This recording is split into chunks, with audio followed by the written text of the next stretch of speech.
আমার রান্না কমপ্লিট। দেখেন কত সুন্দর হয়েছে রান্নাটা, কালারটা খুবই সুন্দর হয়েছে, খেতেও খুব মজা হয়েছে। আপনারা আমার চ্যানেলটাকে সাবস্ক্রাইব করবেন, যারা করে রাখছেন তাদেরকে অসংখ্য ধন্যবাদ, আর যারা করেন নাই আমার চ্যানেলটাকে সাবস্ক্রাইব করে দিবেন এমএসটি মরিয়ম। আর আমার ফ্যান পেজে যে ফেসবুক ফ্যান পেজে যে প্লিজ ফলো করে দিবেন, লাইক দিয়ে দিবেন।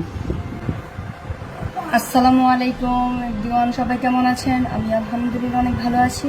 আজকে আমি নিয়ে এসেছি পাবদা মাছের ভুনা কিভাবে চচ্চড়ি কিভাবে করতে হয়, একদম খুব সোজা। এই রান্নাটা খুবই সোজা, যারা ব্যাচেলার আছেন তাদের জন্য তো আরো বেশি সোজা।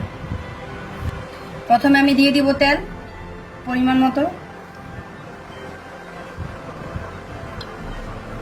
আমি দিয়ে দিচ্ছি পেঁয়াজ কুচি, পেঁয়াজ কেটে রাখছিলাম ওই পেঁয়াজগুলো দিয়ে দিচ্ছি, সাথে কাঁচামরিচ কেটে রাখছিলাম ফালি করে অনেকগুলি।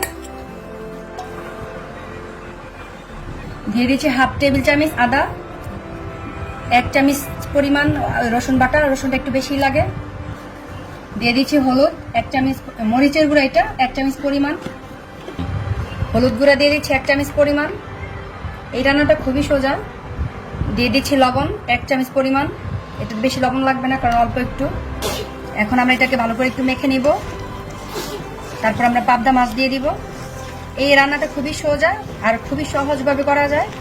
আপনারা চাইলে এটা ভেজেও রান্না করতে পারেন, আমরা ভাজতেছি না, এটা আমরা না ভেজে রান্না করবো সহজ উপায়ে। আমরা দিয়ে দিচ্ছি পাবদা মাছ, আমরা এটাকে ভালো করে মিশিয়ে নিচ্ছি কারণ এটা মশলার সাথে পেঁয়াজ রসুনের সাথে মিশতে হবে মাছটাকে। আমরা দিয়ে দিচ্ছি পানি, পানি খুবই অল্প দিব, পানি বেশি দিব না কারণ এই মাছটা এমনিতে সিদ্ধ হয়ে যাবে। এটা অল্প একটু হাত ধুয়ে পানি দিলাম। আমাদের মাখা টাকা সব হয়ে গেছে, এখন আমরা এটা চুলায় বসাই দিব। আমরা চুলাতে বসাই দিলাম। এই যে এখন আমাদের রান্না এটা আস্তে আস্তে হইতে থাকবে, 15-20 মিনিট লাগবে যেহেতু আমাদের একটুখানি গ্যাস কম আছে চুলায়।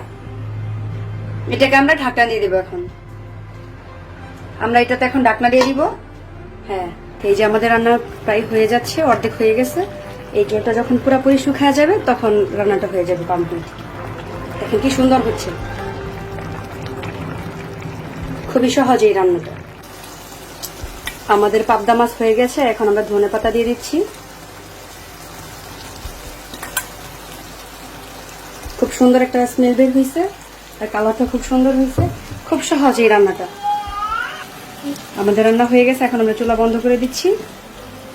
একদম পারফেক্ট রান্না হয়ে গেছে, আপনারা চাইলে এভাবে রান্না করতে পারেন, খুবই সহজ উপায়।